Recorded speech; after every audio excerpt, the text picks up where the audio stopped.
Bueno, regresamos entonces. Les decía que hoy platicaremos sobre las células de revestimiento. Y estas células de revestimiento se originaron del osteoblasto, disculpen, aquí falta la O, del osteoblasto, y las células osteoblásticas, pues, se originan también del, bueno, aquí se originan del osteocito, perdón, de la célula osteoprogenitora. Entonces, ellas son de la célula osteoprogenitora.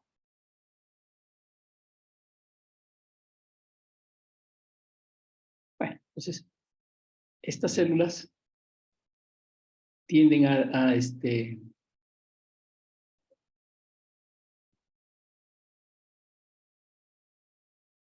tienen, ¿cómo se llama? A recubrir la superficie externa del hueso, y las características de estas células es que son células que son son aplanadas, por lo tanto, su citoplasma es claro, el núcleo ovoide. ¿Cuáles son las funciones de estas células de revestimiento? Pues es servir como un soporte nutricional, ¿sí? Mantiene también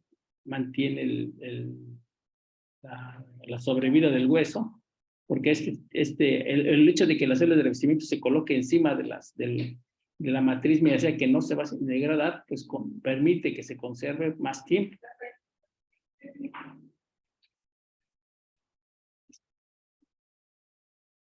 Y también... Disculpe, ¿sí? ¿Dónde dijo que se podía encontrar?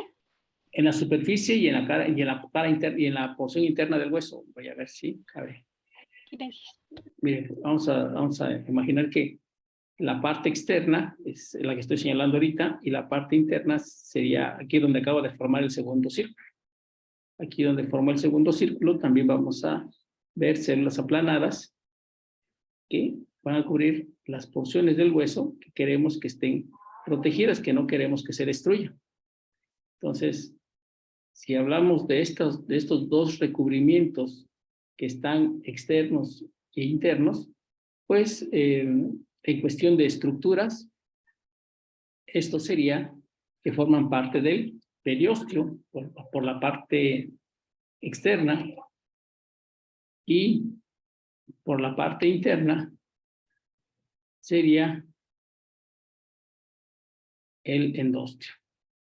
¿Sí? Esto sería el endostio.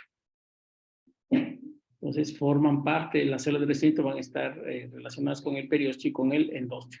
Les digo, entre sus funciones es dar un soporte nutricional, mantener la sobriedad del hueso, y mantienen un equilibrio, o más bien permiten el movimiento de los minerales, permiten un movimiento del calcio y el fosfato entre el hueso y la sangre. ¿Sí? Permiten ese intercambio, ese equilibrio entre el hueso y la sangre, o los líquidos intersticiales. ¿Cómo se alimentan? ¿Cómo se mantienen vivos estas células? Pues se comunican con uniones de hendidura, con los nexos. Las uniones de hendidura permiten una comunicación entre estos osteocitos. ¿Sale? Tienen nexos. Tienen los nexos que le permiten mantener una comunicación y una alimentación entre las células de revestimiento. Y le digo, lo que hacen es evitar que los sitios que pudieran tener algún riesgo de ser destruidos sean protegidos. Por ejemplo, si todo esto es la matriz mineralizada, esta queda protegida, se evita que se entre en un proceso de remodelado. Si habláramos de una porción, digamos que el individuo realiza levantamiento de pesas, entonces cuando recibe los estímulos mecánicos de la compresión del hueso, y consideran que esta es la zona que tiene que fortalecerse, por lo tanto hay que evitar que sea degradada, que sea destruida, y las células de revestimiento sirven para proteger que esta región no sea destruida. Las otras zonas que no tienen, que no están que no tienen una actividad de soporte o que ahora que sufren demasiada compresión, pues van a estar en constante recambio. Va a haber zonas que se van a degradar con la finalidad de optimizar el hueso en relación a la función que esté realizando, ¿vale? Entonces, así es como funciona las células de revestimiento. Bueno, ahora vamos a hablar de la otra célula que sería el osteoclasto.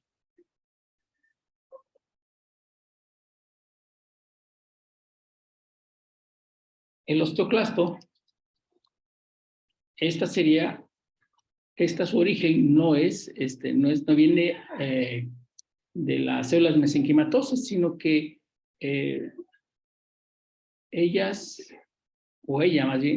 vienen de un grupo de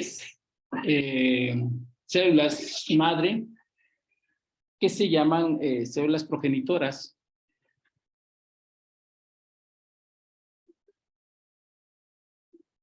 de granulocitos y macrófagos. Esta familia de granulocitos o macrófagos se abrevia como GMP, ¿sí? Y que puede evolucionar a algo que se llama una unidad formadora de colonias, UFC, gránulo monocíticas, de células granulocíticas y monocitos. ¿Cuáles son estos gránulos? Eosinófilos, neutrófilos y basófilos. Ellos comparten ese origen embriológico con el osteoclasto. Entonces, es un macrófago en realidad el osteoclasto. Y su origen es a partir de estas células. ¿Dónde están localizadas estas células? Pues están en la médula ósea. Estas células se encuentran en la médula ósea. Y la médula está en los huesos largos, entonces están muy cerca unas de otras, y de ahí que se proporciona la cantidad de osteoclastos para el remodelado del hueso. ¿Dónde lo vamos a localizar a los osteoclastos?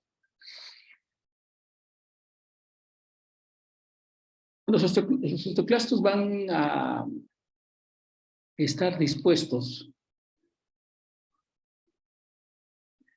en la superficie del hueso.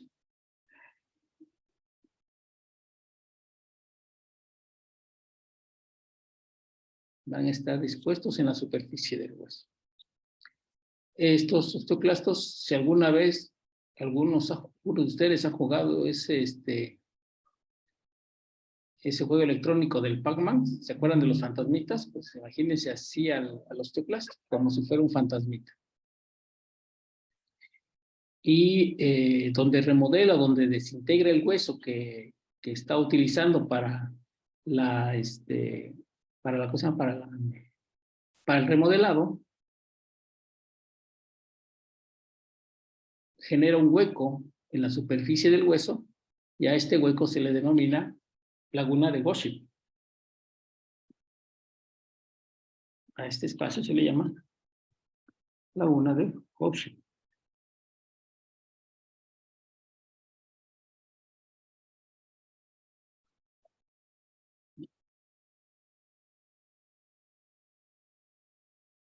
¿Qué función desempeña esa laguna, Doc?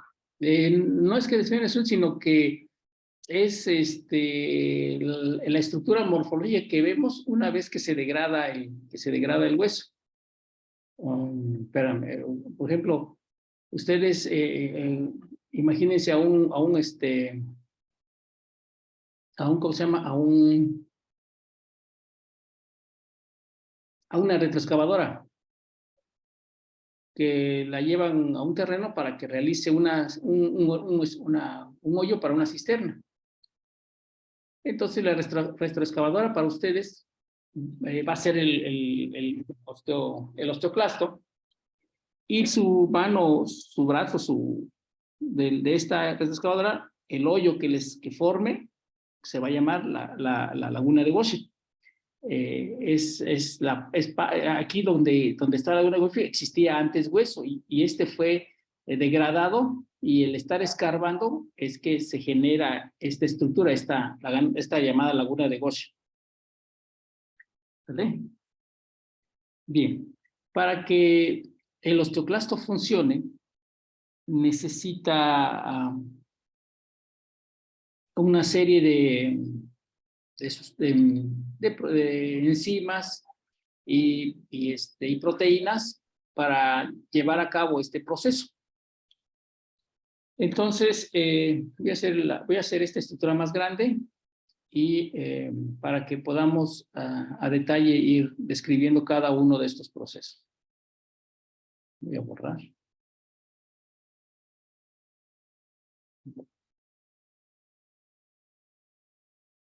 Entonces, doctor, ¿el osteoclasto necesita una señalización, algo así por el estilo? ¿El osteoclasto? Ajá, para funcionar. Sí, pero ahorita me voy a enfocar, primero les voy a explicar cómo realiza la degradación del hueso, después les voy a hablar un poquito cómo se diferencia el hueso. Bueno, yo creo que después de esto hablamos un poquito sobre cómo es que se activa el osteoclasto y primero cómo se forma el osteoclasto y después ya todos los mecanismos que requiere para la activación del osteoclasto. Bueno, esto que les acabo de dibujar sería la superficie del hueso, parte de lo que sería la laguna de Goshen. Y el osteoclasto lo vamos a dibujar en color verde.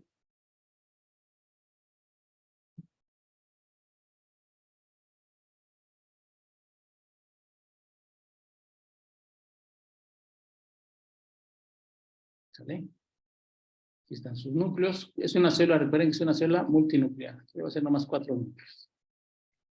Entonces, este osteoclasto va a tener 3 zonas. Esto lo hace que se convierta en una célula polarizada. Es una apical, una cara lateral y una cara basal. Aquí él va a tener 3 tipos de caras. La que está mirando hacia la laguna de Goshen se va a llamar borde festoneado. ¿Sí? A estas estructuras que ven en esta zona, a todo esto se le va a llamar borde festoneado.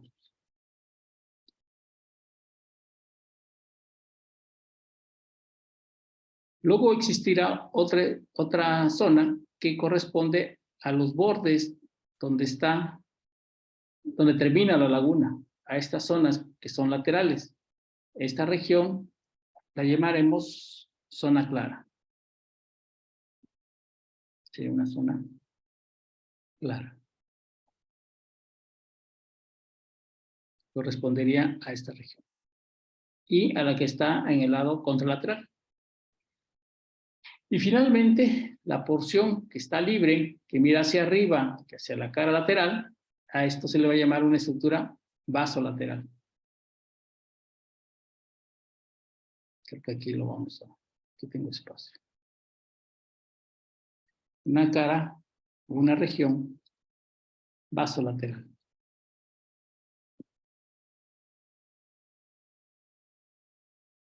Y en este caso es esta región. Esta y su contraparte del lado contralateral.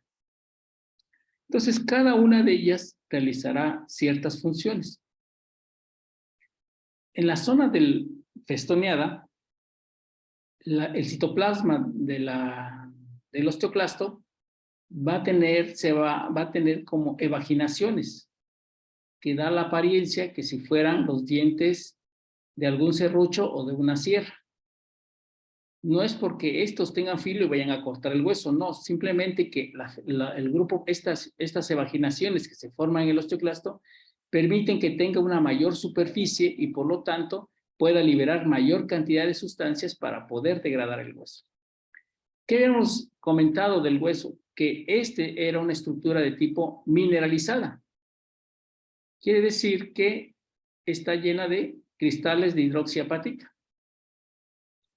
Y por lo tanto es una estructura como una piedra, densa y dura.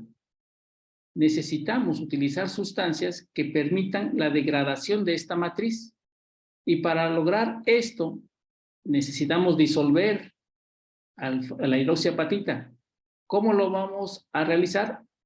Si esto lo haremos liberando lisosomas, más que lisosomas, liberando una sustancia que se llama fosfatasa ácida. ¿Se acuerdan que para la mineralización utilizábamos una fosfatasa, pero era alcalina? El hecho de cambiar el pH a arriba de 7 hacía que los cristales se precipitaran y esto mineralizaba la matriz. Ahora vamos a hacer un proceso contrario. Vamos a acidificar el medio para que se disuelvan los cristales y una vez que están disueltos, ahora sí poder ir deshaciendo o desintegrando la matriz. Entonces la fosfatasa ácida lo que hace es disolver a los minerales, disuelve los minerales. ¿De dónde se liberan? ¿De dónde viene la fosfatasa ácida? Es producida por por los lisosomas, ¿sí? Los lisosomas que se encuentran dentro del osteoclasto. Pero estos lisosomas también tienen otro tipo de enzimas, que son las metaloproteinasas. Entonces tenemos las metaloproteinasas. También habrá otras enzimas que son la catepsina K, que favorecen la degradación de la matriz. La fosfatasa ácida no alcanza para que este medio interno se vuelva lo suficientemente ácido. Entonces va a tener este osteoclasto unas bombas de protones. Quiere decir que va a llevar hacia la laguna de Gaussian iones de hidrógeno.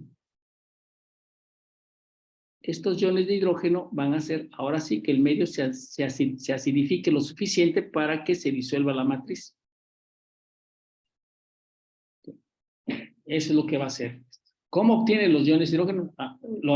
Esto es porque en el citoplasma del osteoclasto cuenta con una enzima que se llama anhidrasa carbónica. Y la anhidrasa carbónica va a regular una reacción que es el dióxido de carbono. El dióxido de carbono se une a moléculas de agua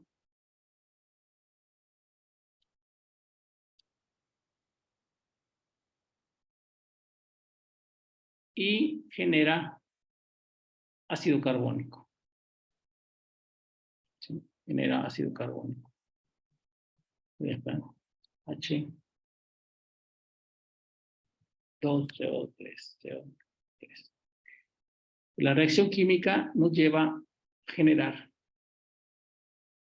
ácido carbónico. Y este ácido carbónico se va a disociar. Va a convertirse en dos componentes. Uno es el bicarbonato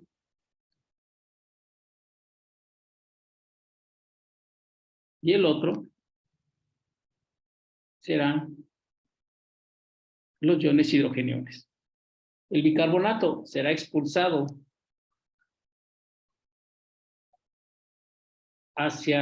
por la cara vasolateral y será intercambiado. ¿Qué iba a ser el otro, doctor? ¿Ácido qué dijo? No, la unión de dióxido de carbono con aguas forma ácido carbónico. Este se llama ácido carbónico. Después se disocia este ácido carbónico y se convierte en bicarbonato y iones de hidrógeno solos. Y estos iones de hidrógeno... Okay. ¿Mande? ¿Sí? ¿Vamos bien? Es que creí que iba a sacar otro ácido, pero no. No. Y entonces el bicarbonato sale por la cara vasolateral y es intercambiado por una molécula de cloro. Aquí existe una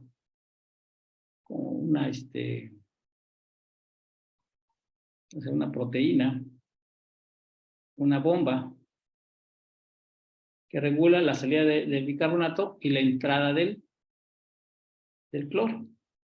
¿Vale? Del cloro. Entonces, aquí sí les voy a anotar la reacción para que vean. Entonces, la reacción esta es dióxido de carbono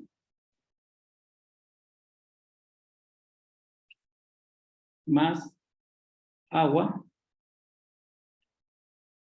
sería igual a ácido carbónico. Y este ácido carbónico, a través de la anhidrasa carbónica, se rompe en dos.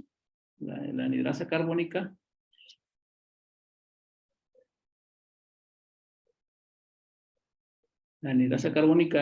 rompe y esto lo convierte en bicarbonato y iones hidrógeno.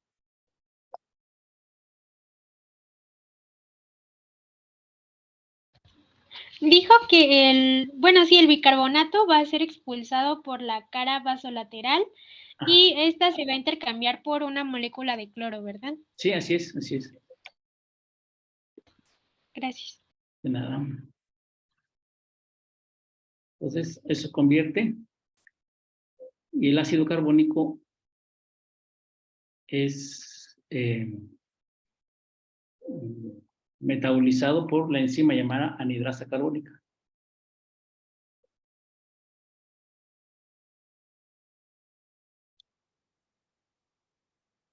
¿Sale? La anhidrasa carbónica rompe el ácido carbónico y convierte en iones hidrógeno y bicarbonato. Ya está, el bicarbonato sale y entra cloro, y aquí los iones hidrogenados viajan hacia el borde festoneado, salen al exterior y esto acidifica, llevando el pH en esta zona de la cápsula, de la laguna de Gossip, a un pH de 3 a 4.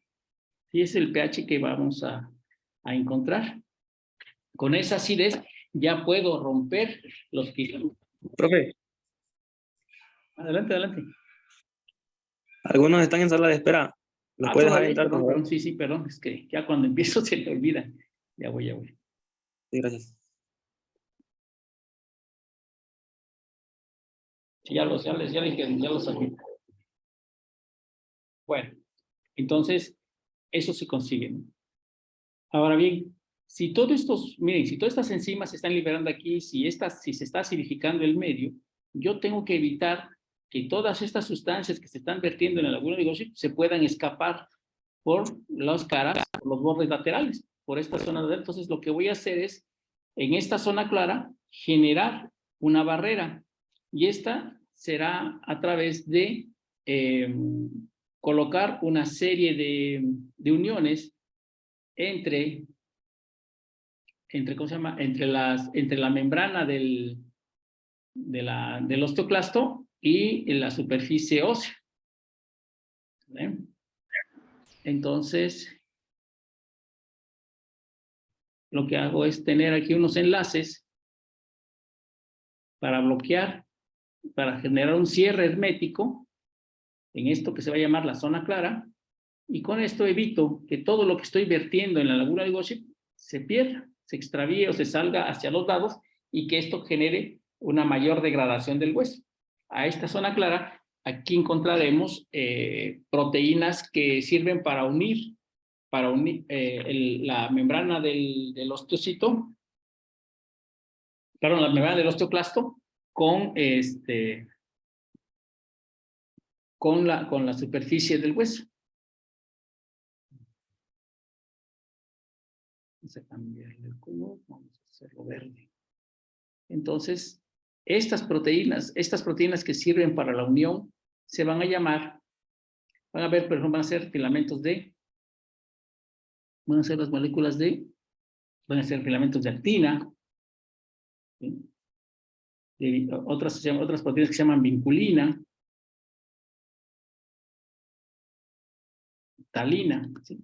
Son uniones que claro, se unen con las integrinas y con las que ¿se acuerdan de las proteínas que hablamos de ligandos? Con ellas se van a unir en esta zona y van a generar esa impermeabilidad, van a evitar que de toda esta acidez, todo este medio ácido se pueda salir de la zona donde está trabajando el osteocito. Entonces, con esto ya tenemos nuestras 3 zonas. La que corresponde a la región festoneada se encarga de la degradación del hueso. La zona clara sirve como un sello de impermeabilidad para evitar que los componentes de la laguna del Gossip se escapen a través de esta región. Y la cara vasolateral nos servirá para el intercambio del bicarbonato y el ingreso de cloro, y de esta manera poder conseguir la acidificación de la zona festoneada.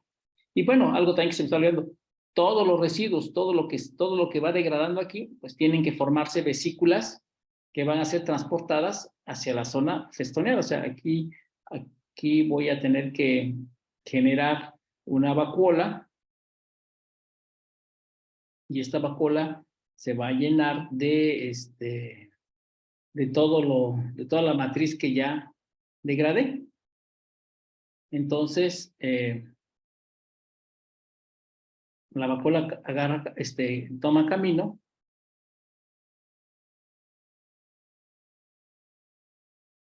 y viaja por el borde festoneado hasta fusionarse y liberar lo que transporta de la matriz mineralizada. Doc, una pregunta. ¿Para qué dijo que servía la anhidrasa carbónica? Para romper el ácido carbónico. Ah, ok. Perfecto, gracias. Ya se vierte, y los componentes ya se vierten hacia el exterior. Entonces tenemos también un sistema de vacuolas, de vesículas que transportan lo que ya se degradó de la matriz, que es trasladado hacia la cara vasolateral. ¿Vale? Bien. Y bueno, así funciona el osteoclasto. Ahora, vamos a ver cómo este osteoclasto, de ser una célula llamada, que proviene de la unidad formadora de colonias granulomonocíticas, se convierte en un osteoclasto. Voy a borrar este esquema y vamos a hablar ahora de la diferenciación del osteoclasto.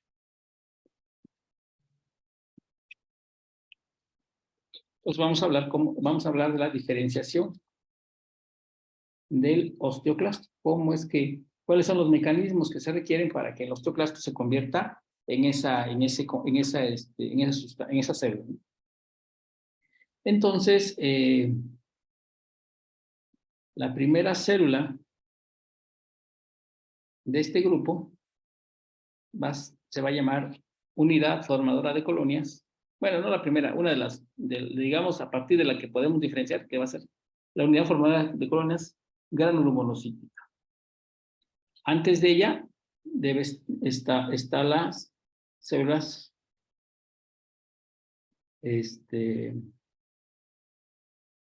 células madre. Las células madre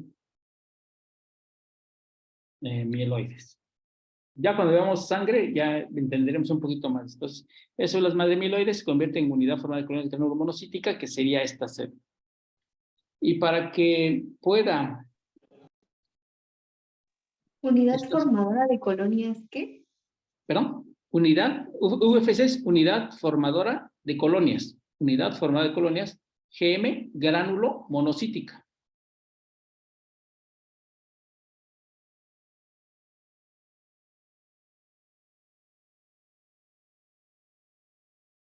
Y entonces esta célula se convierte en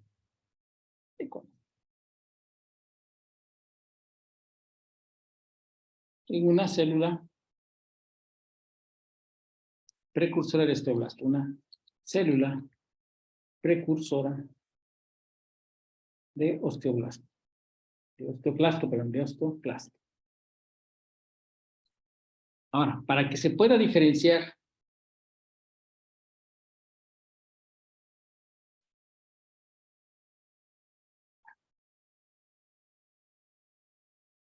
esta célula precursora de osteoclasto, necesita que en la superficie se den algunos cambios.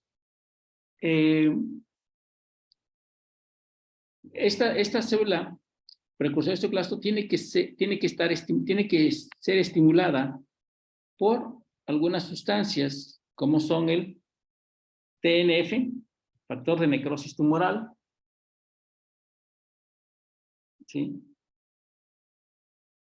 Y otras sustancias que vamos a llamar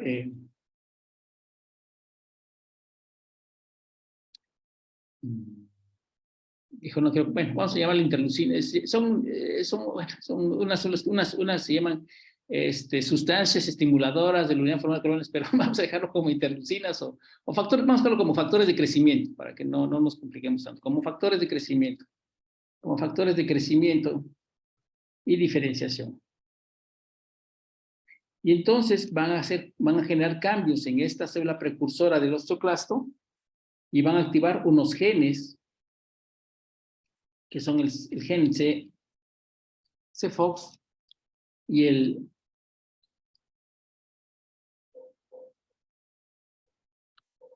NF-κ beta. Y entonces ahora sí, estos son genes, estos que estoy aquí en el interior son genes, estos genes van a estimular la formación de unas moléculas en la superficie de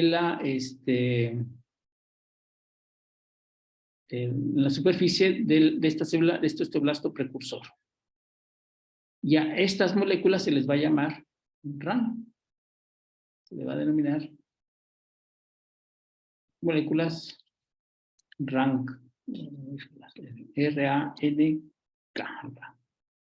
Estas son moléculas llamadas RAN. Y estas moléculas, es importante que se las mencione porque de aquí vamos a ver varios estímulos que van directamente sobre este componente para que la célula se convierta en un osteoclasto. Y para que el RAN es el que va a generar que ahora sí la célula se convierta en un osteoclasto. Aquí lo voy a dibujar. Este va a ser mi osteoclasto.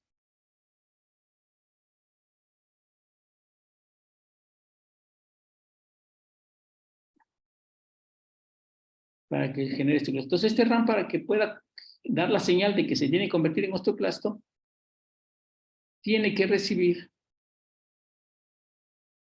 un estímulo a través de una sustancia que se va a llamar RAN ligando, que sería ¿cómo se llama? La sustancia que estimula al receptor, genera los cambios metabólicos para que se convierta esta célula precursora en osteoclasto se convierte en un osteoclasto. Y ya formado, ¿y de dónde vienen estas sustancias?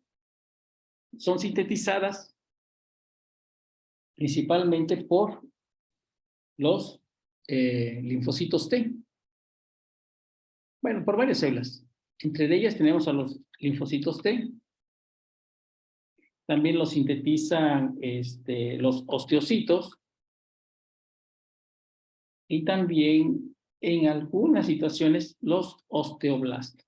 No es lo habitual, pero también pueden intentar. Entonces, esta sustancia RAN ligando que le llaman, es sintetizado por todas estas células. Y entonces, cuando la liberan esta sustancia, estimula a la célula precursora del osteoclasto y entonces la célula se convierte en un osteoclasto. ¿Vale? Y entonces ya inicia su actividad de tipo degradatoria, de tipo metabólica.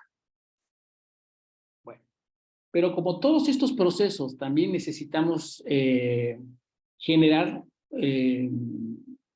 mecanismos que eviten que el osteoclasto haga lo que quiera, que digamos que se encargue de reabsorber el hueso de forma indiscriminada y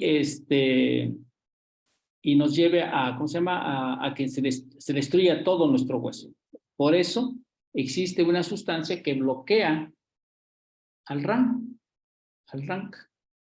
Y esta sustancia se va a llamar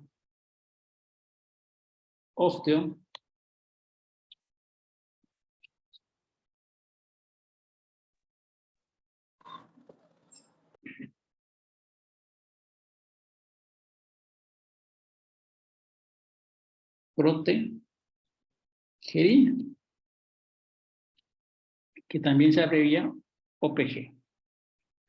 Y entonces esta osteoprogesterina lo que intenta es bloquear. Creo que esta la letrita la vamos a hacer en color rojo. No la cambió. Entonces, lo que hace la osteoprogesterina es bloquear esta zona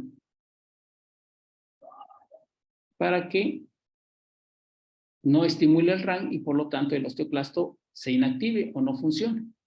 Y con esto mediamos el grado de degradación del hueso. O sea, no dejamos que el osteoclasto trabaje de forma indiscriminada y lo regulamos su funcionalidad de esta célula. ¿Vale? Bien. Bueno. Doctor, pero al momento de bloquearlo, o sea, ¿trae consecuencias?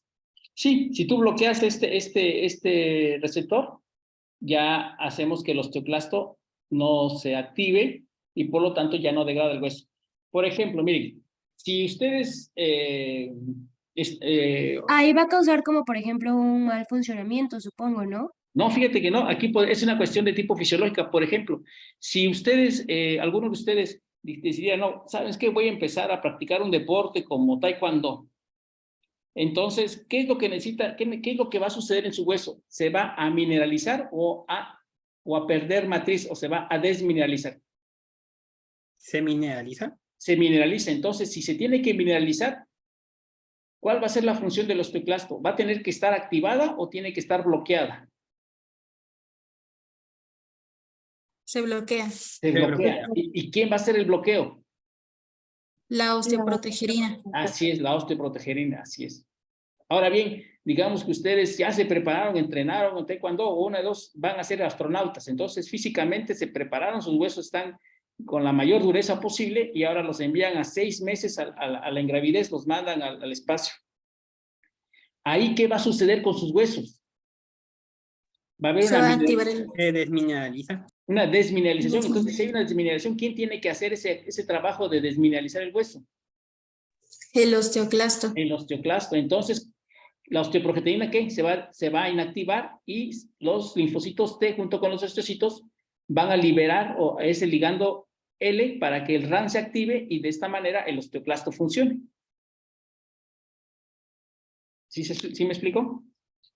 O sea, esto que les hablo es un proceso fisiológico. Es un proceso fisiológico lo que se da en el hueso para estos procesos. Siempre que hagan ustedes actividad física o que hagan algo para que sus huesos se fortalezcan, la osteoprotegerina tendrá que funcionar para bloquear la degradación del hueso. No va a ser total, entendamos que va a ser parcial, porque cuando estamos nosotros haciendo la actividad física, nuestros huesos, unas partes se van a fortalecer y otras partes se tienen que, no debilitar, sino que se tienen que remodelar. ¿Estamos de acuerdo? Doctor, y en todo caso... L es para... Dale chance primero a tu compañero, el que habló primero, y luego sigues tú, ¿sale? A ver, dime. En dado caso de que la osteoprotegerina no exista o haya un déficit, ¿qué pasa? Bueno, imagínate, ahora, vamos en el supuesto que la osteoprotegerina fuera, genéticamente es una proteína defectuosa. Entonces, qué proceso va a imperar? ¿La mineralización o la desmineralización? ¿La desmineralización? Entonces, el paciente podría cursar con un proceso de osteoporosis. Ok. Sí, pero bueno. Okay. Adelante. Ahora el otro compañero. Doc, disculpe, el RAN con L es para activar el RAN L es la sustancia y el RAN K es el receptor, es el que está sobre la superficie de la célula precursora, y también está sobre la superficie del osteoclasto. Lo voy a dibujar de nuevo. También aquí encontramos el RAN en el osteoclasto porque lo necesitamos para que le reciba la señal de que tiene que degradar el hueso. ¿Sale? Pero el RAN es la sustancia, el ligando. Por ejemplo, ¿cómo podría decirles? Es que nuestro cuerpo es así, el receptor siempre se llama como el ligando. Nada más que se le llama ligando a la sustancia y y el receptor a veces le agregamos la R, por ejemplo, el receptor que está sobre la superficie de la célula. Con L, digamos que es lo que activa, ¿no? Sí, con L el activo y el RAN es el receptor, es el que está esperando que llegue este RAN L para que pueda funcionar. ¿Vale? Hagan de cuenta que sería, mira, el RAN sería como un vaso y el RAN L sería el agua. Entonces, cuando yo tengo mi vaso lleno de agua, en ese momento se activa. El RAN sería como la porción sólida, la estructura donde se contiene, y el RAN L es la sustancia que se requiere para que mande la señal. Bueno, más o menos. ¿Saben? Sí, doctor. Sale. Hubiera guardado mi presentación donde, bueno, el dibujito donde les mostré todo el metabolismo del metabolismo, cómo trabajaba el osteoclasto, porque de ahí puedo explicar las otras, unas enfermedades, pero bueno, ya ni modo. Bien, ahora vamos a hablar de dónde recibe las señales el osteoclasto para funcionar como una sustancia, como una célula que se encargue de reabsorber el hueso. Para esto, vamos a platicar de unas hormonas que se producen en nuestro cuerpo. Una de ellas es la paratormona. ¿Alguien tiene idea de dónde se sintetiza la paratormona? ¿De qué glándula? La tiroides. De la, que está al ladito, de la paratiroides. Paratiroides. Muy bien. Esta hormona paratiroides se encarga de regular los niveles del calcio en sangre. ¿Sí? Y habitualmente lo que hace es incrementar esos niveles de calcio en la sangre. Entonces, si nosotros necesitamos calcio que entre a nuestra sangre, lo más seguro es que la paratormona tiene que tener una acción sobre el hueso. ¿Estamos de acuerdo? Porque si no, ¿de dónde va a obtener el calcio? ¿Vale? Entonces, la paratormona estimula a varias células del hueso para poder llevar a cabo su cometido. Y ahí podemos tener 3 células como ejemplos. Al osteoblasto,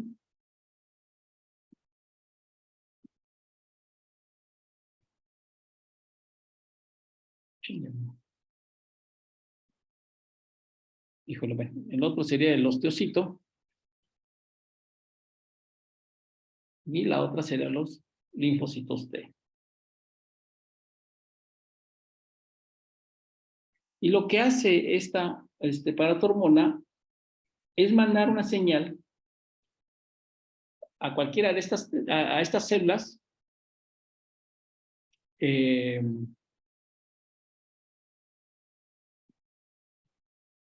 manda una señal a estas células. Y el estímulo, dependiendo de la paratormona puede dar, puede estimular al osteoblasto y al osteocito y al linfocito T de varias maneras. Si el estímulo es corto, si la paratormona genera un estímulo corto y breve, el efecto que vamos a obtener sobre el osteoblasto y el osteocito es que que incremente la masa mineral. O sea que hay una mineralización. Si es corto, si es un estímulo así pequeñito. Pero si el estímulo se lleva a cabo, si el estímulo se realiza de forma prolongada, si el estímulo es prolongado, entonces lo que vamos a obtener es un proceso de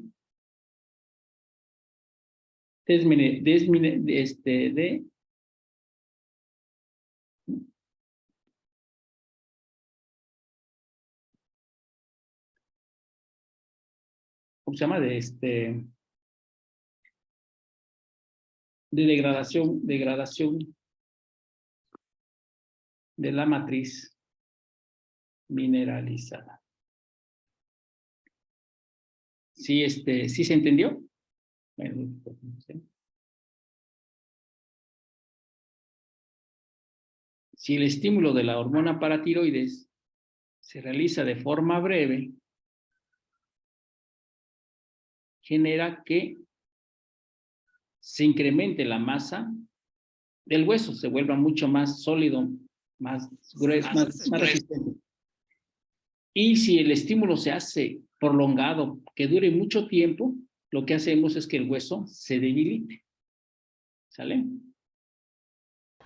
Doctor, y por ejemplo, disculpe, en esta cuestión de que el estímulo sea corto, va a presentar con el osteoblasto y el osteocito, y con el prolongado, ¿en base a quién se va a basar? Al linfocito y al osteocito. Cuando son estimulados de forma prolongada, aquí voy a ponerlos. Cuando el estímulo es prolongado por la hormona paratiroides sobre los linfocitos T y sobre el osteocito, entonces se degrada la matriz. ¿Por qué se degrada la matriz? Porque el linfocito y el osteocito van a sintetizar. ¿Qué creen que sustancia va a sintetizar? ¿El calcio? No, la sustancia RAN. Que recuerden que es el que estimula ¿a quién? Al Osteoclasto. al osteoclasto. Entonces, si el osteoclasto es estimulado por el RAN, entonces el estímulo prolongado hace que el linfocito T y el osteocito liberen RAN. Y este RAN estimula al osteoclasto. Entonces, si el osteoclasto se activa, genera una degradación de la matriz. Por eso el estímulo prolongado genera desmineralización del hueso. En cambio, si el estímulo es corto, estimula al osteocito, le estimula el osteoblasto, y esto lo que hacen es sintetizar mayor cantidad de matriz y por lo tanto generamos una mineralización del hueso. ¿Sí? Sí, doctor. Bien. Ahora. ¿Puede explicar otra vez el estímulo corto? Ajá. El estímulo corto es más efectivo, digamos, lo perciben con mayor intensidad o casi, digamos, está seleccionado para que quien lo reconozca sea el osteocito y el osteoblasto.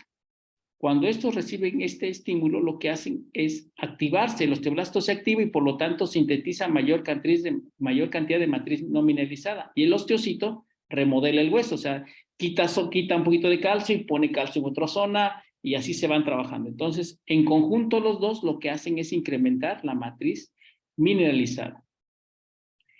Pero cuando el estímulo de la paratiroides se hace por semanas, lo que genera es que se estimule el linfocito T, libere RAN, lo mismo hace el osteocito, libera RAN, y esta molécula viaja al osteoclasto, aquí me falta el osteoclasto, y finalmente se activa e inicia una degradación de la matriz del hueso.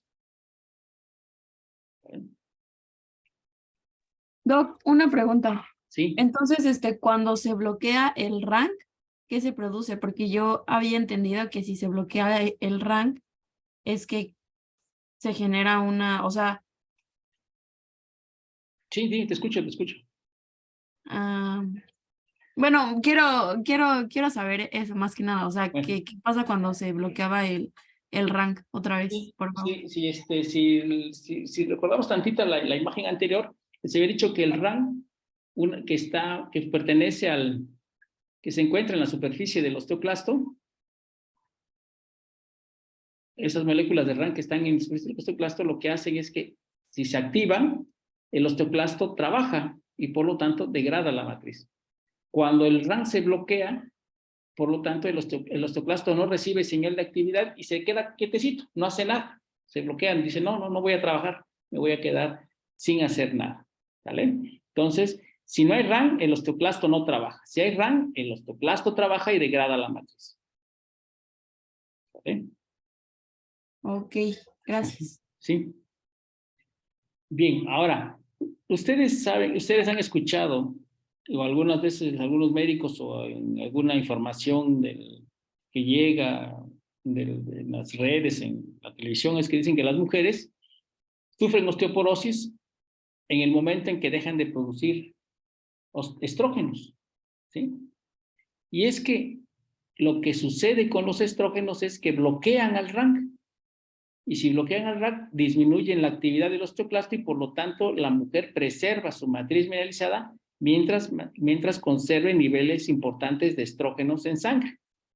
Si esa matriz, si esa mujer entra en la menopausia y disminuye sus estrógenos, entonces el RANK puede activarse y activa el osteoclasto e inicia un proceso de degradación. Por eso las mujeres sufren de osteoporosis un poquito más rápido una vez que entran en el proceso de la menopausia.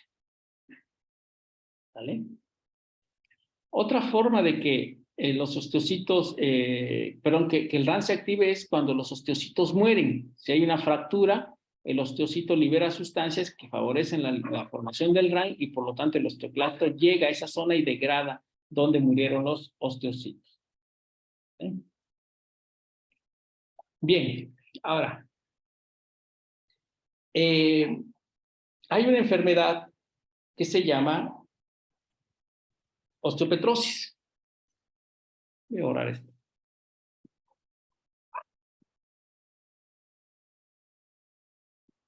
Seguramente, sí vieron una película de este cuate, el duro de matar, ¿cómo se llama? Will Smith, no es Will Smith, no, es ay, no me acuerdo. Ah, sí, Will Smith, mero. Hay una película, no sé cómo se llama, si Protegido, creo que sí, ¿no? Donde él nunca se ha enfermado, nunca ha faltado al trabajo, nunca le ha pasado nada. Pero hay un cuate que es que lo hace un actor moreno, que él se le rompen los huesos con mucha facilidad. Pues lo que tiene este cuate es esta enfermedad que se llama osteopetrosis, en donde sus huesos son muy densos. Hagan de cuenta como si fueran troncos de un árbol.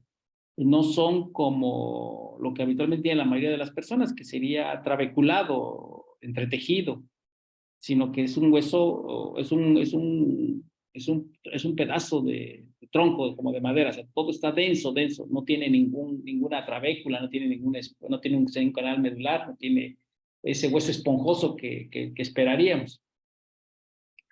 Y es que esta enfermedad tiene un componente hereditario, se sintetizan mal algunas proteínas, sobre todo de las que acabamos de hablar, como son la catepsina.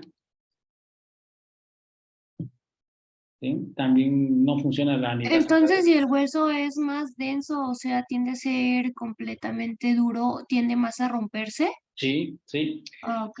Porque, por ejemplo, si ustedes, y esto es una cuestión digamos, estructural, por ejemplo, en la arquitectura. Si se dan cuenta, las casas resisten en base a la cantidad de columnas y de traves que coloque, no tanto de las paredes. O sea, las paredes no son las que sostienen la casa, sino quien sostiene la casa son las columnas y las traves. Nuestro hueso esponjoso tiene ese componente de traves y columnas a través del hueso esponjoso, del hueso trabecular.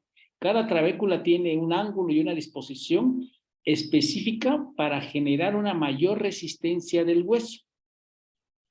Si ese hueso, por ejemplo, esos huesos que fueran esponjosos, los dejáramos todos como compactos, serían muy quebradizos, serían muy similares a la cerámica, al barro, ¿sí? Se perdería la capacidad de tener la resistencia para soportar las fuerzas de compresión y de cizallamiento que hace que sean dos fuerzas que se contraponen. Y entonces en la osteopetrosis son defectuosas la enzima catepsina K, la anidasa carbónica y la proteína que forman las bombas de protones.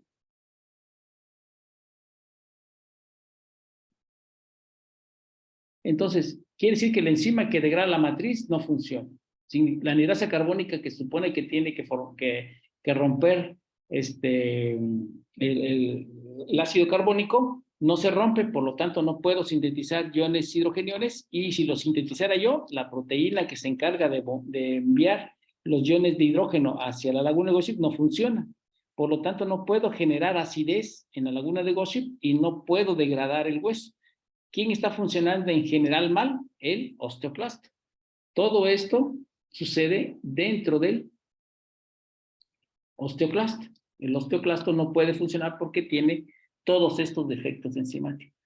Y esto genera que el hueso se convierta en un hueso denso y frágil. Se convierte en un hueso denso y frágil. Por lo tanto, los pacientes no hay que evitar que se caigan porque provocaríamos múltiples fracturas, ¿no?, en estas personas. ¿Sale? Bueno. Pero igual eso pasa cuando la persona ya es muy grande, ¿no? En las personas grandes, cuando se caen, pueden tener fracturas por una osteoporosis. Pero aquí está generado. ¿Cuál creen que sería el estímulo externo o el factor ambiental que estaría condicionando una osteoporosis en las personas mayores? La falta de... Falta de calcio. Más que la falta de calcio, ¿qué tal? Pues yo como tortilla, tomamos tortilla con su nixtamal encalada, entonces, ¿dónde no falta calcio? ¿La desmineralización? ¿La qué? ¿La desmineralización? Sí, pero ¿por qué se da? ¿Por qué se da en las personas mayores? Falta de actividad física. Falta de actividad física, y además, después de los 40 años perdemos masa muscular, por lo tanto, la fuerza de tensión que existe entre los tendones y los músculos con el hueso también va disminuyendo. Entonces, al haber una disminución de la fuerza, de la tensión de los músculos, más una falta de actividad física, mandamos señales al hueso para que el osteoclasto se active, y el osteoclasto realiza un proceso de degradación ósea, y es por eso que se destruye nuestro hueso más rápidamente. No sé si ustedes han visto de repente personas que vienen del campo que tienen 90 años y parece que tiene 70, camina muy bien, todavía camina erguido, se ve macizo el señor. ¿Cuál sería la diferencia con una persona de 90 años que estuviera en la ciudad? Pues es la actividad física, ¿no? La actividad física, así es. Él sí sigue moviendo. Quizás ya no hará los trabajos de una persona de 30, 40 años, pero sigue yendo a caminar a su terreno, sigue alimentando a sus vacas, sigue realizando algunas labores en el campo, ya no a la misma exigencia, pero la sigue haciendo. Y la actividad física le permite que sus huesos sigan mineralizados, y la actividad física permite que también no tenga pérdida de masa muscular. Por lo tanto, los individuos no tienen una desmineralización importante. En cambio, una persona sedentaria, una persona ya con alguna enfermedad crónica, porque las enfermedades crónicas estimulan a los linfocitos T, y los linfocitos T que dijimos que formaban al RAN, y si forma el RAN, está estimulando al osteoclasto. Entonces, procesos inflamatorios crónicos también degradan nuestro hueso. Entonces, si yo tengo una diabetes, tengo una inflamación crónica, seguramente mis linfocitos T están activando el osteoclasto para que genere una mayor degradación del hueso. ¿Qué es lo que tengo que hacer qué es lo que tengo que buscar en las personas mayores? ¿Qué le tengo que decir a mi abuelito? ¿Qué le tengo que decir pues a mis padres que quizás ya estén también en una edad mayor? ¿Qué es lo que tengo que hacer? ¿Qué tengo que decirle a ellos? Que tienen que seguirse moviendo. Si uno deja de moverse, en pocos años uno se va a morir, ¿sí? Y ustedes pongan atención, por ejemplo, en los animalitos, un animalito que deja de moverse a las pocas semanas, a los pocos meses muere, porque se dan una serie de cambios que generan desmineralización, pérdida muscular, muchos cambios en el balance hídrico, y esto los lleva a la muerte a los individuos, pues a cualquier ser vivo. ¿Y el osteoclasto funciona durante toda la vida o solamente pues? Perdón, ¿el osteoclasto funciona como me dijiste? O sea, durante toda la vida, o sea, por ejemplo, puede funcionar. Pues se está renovando, la ventaja, por ejemplo, del osteoclasto es que viene de la médula ósea. Entonces, cuando yo requiero un osteoclasto, la médula ósea va a estar siempre presente para proporcionármelo. En cambio, recuerden que el osteocito y el osteoblasto, llegando a una edad de 10, 20 años, estos osteocitos también empiezan a morir. Entonces, la única manera de evitar que nuestros osteoblastos y nuestros tejidos mueran es manteniéndonos activos el mayor tiempo posible. Ahorita ustedes están muy jóvenes, pero cuando ya estén en los 50, 60 años, hay que pensar en que tenemos que mantenernos, hay que estarnos moviendo constantemente para tener una buena salud. Más, si ya tenemos alguna enfermedad crónica, con mayor razón tenemos que esforzarnos porque nuestros cuerpos se mantengan activos el mayor tiempo posible. Porque una vez que perdemos la capacidad de movernos, seguramente nuestros días están contados. Doc, ¿y cómo se llama entonces cuando pierde, digamos, irrigaciones el hueso y se osifica? Ah, no, ahí es el cartílago. Y no pierde, no. Si un hueso, por ejemplo, pierde flujo sanguíneo, se va a necrosar y va a morir ese hueso.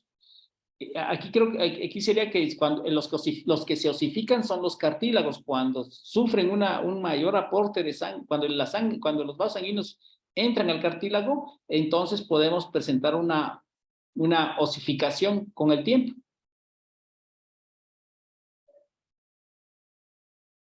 Sí. Ah, ok. Gracias. Sí.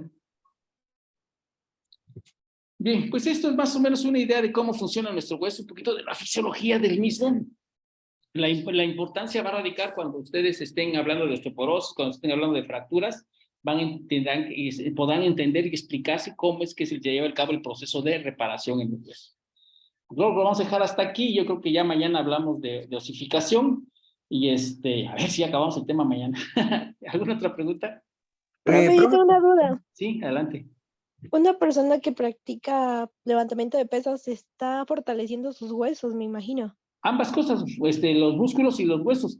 La diferencia con el levantamiento de pesas es que es un esfuerzo corto e intenso, entonces genera varios cambios en el organismo. Estos individuos que levantan muchos pesos seguramente van a hacer un corazón hipertrófico y no como los que hacen un deporte aeróbico que generan un corazón, una cardiopatía dilatada, digamos que la cardiopatía dilatada, que habla de oxigenación, es mejor tener un corazón flexible y grande para perfundir nuestros tejidos que un corazón grande pero grueso con las paredes ventriculares gruesas y de las cavidades gruesas porque nos expone a la larga a algún tipo de infarto. Otra cosa, el hecho de levantar pesos extremadamente altos genera la compresión de nuestros cartílagos articulares y los lesiona. Entonces, con el tiempo podemos llegar a desarrollar algún tipo de artrosis porque esos cartílagos al romperse, dañarse y sangrar se van a osificar y podemos tener artrosis, ¿no? En estos sensos. No sé si han visto ustedes de repente, si alguno ha ido a los gimnasios y venga un cuate que está levantando ahí como 100 kilos en cada pierna, en esos, no sé, esos aparatos que tiene ahí, cuando se para del aparato ese, está como charrito, así, se pandea de un lado para otro y las piernas están tensas y las rodillas ni se pueden flexionar.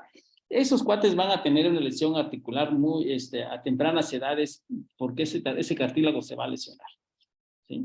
Entonces no hay que hacer, yo creo que los ejercicios, nada en exceso. Entonces no es bueno hacer ese tipo de ejercicios. Excederse no, o sea, creo que todos tenemos un límite y hasta ahí se tiene que levantar. Incrementar los pesos de una forma primeramente rápida y no planeada, sí te va a llevar a lesiones. ¿Es importante realizar actividad física? Sí, es muy importante. ¿Son mucho mejor los ejercicios aeróbicos? Sí, son mucho mejor los ejercicios aeróbicos que los levantamientos de pesas. Pero hay personas que requieren hacer, por ejemplo, gimnasio para recuperar masa muscular, por ejemplo. Entonces, hay que dimensionar cada ejercicio dependiendo de las necesidades de las personas.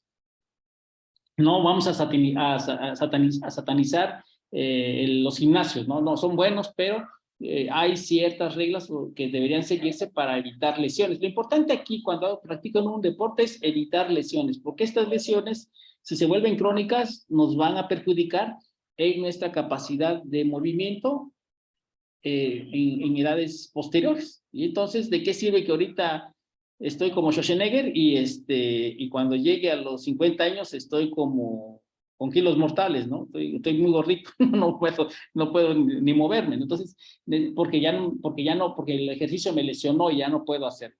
Entonces, tenemos que siempre tener una visión a largo plazo y que las actividades que realicemos evitar lesionar. ¿Sí? Bien. Gracias, doctor. Sí, a ustedes. Doctor, yo tengo una duda. Sí. ¿Por qué se usa la enzima fosfatasa ácida para diagnosticar cáncer de hueso, doctor? Porque, a ver, mira, cuando hablamos de cáncer de hueso, quiere decir que un tejido diferente al hueso está creciendo dentro de nuestros huesos.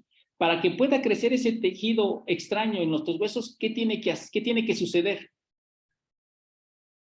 ¿La degradación? La degradación del hueso. ¿Y cómo degrada el hueso? ¿Con el osteoclasto?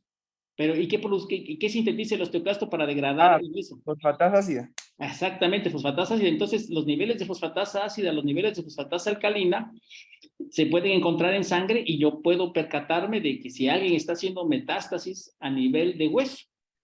Los tumores, por ejemplo, que la primera opción de metástasis a hueso en el hombre es el cáncer de próstata. Y la primera opción de metástasis de cáncer a hueso en mujeres es el cáncer de mama.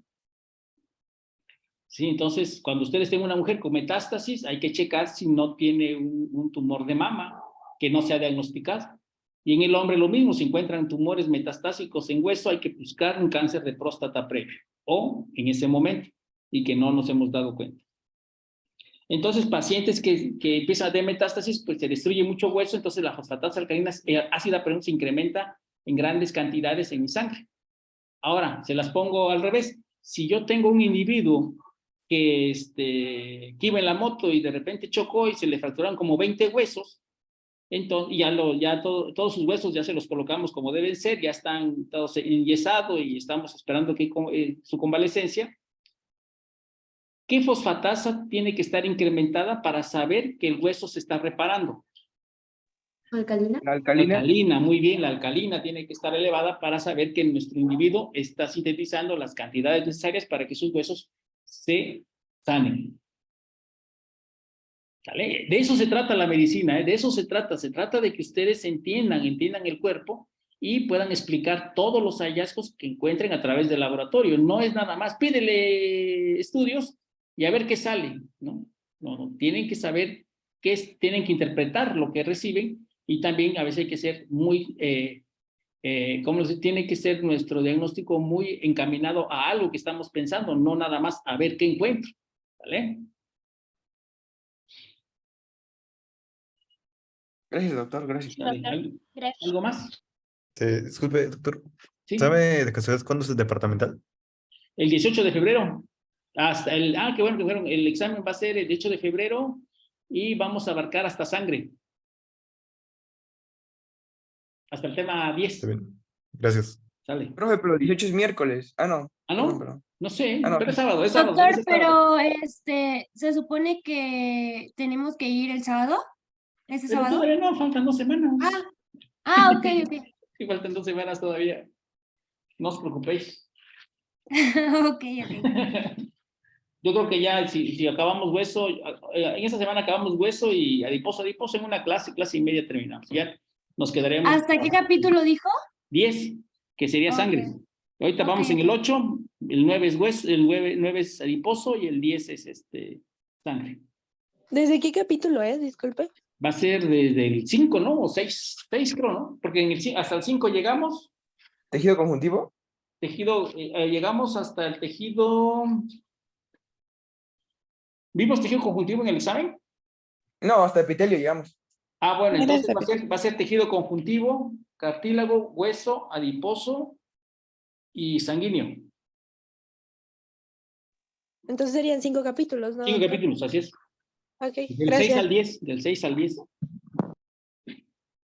¿Sale? Gracias, Doc. Sale, bueno, que está muy tarde. Ya nos pasamos un montón. Tengan buenas noches. Igualmente, doctor, gracias. Hasta luego. Gracias. Hasta luego.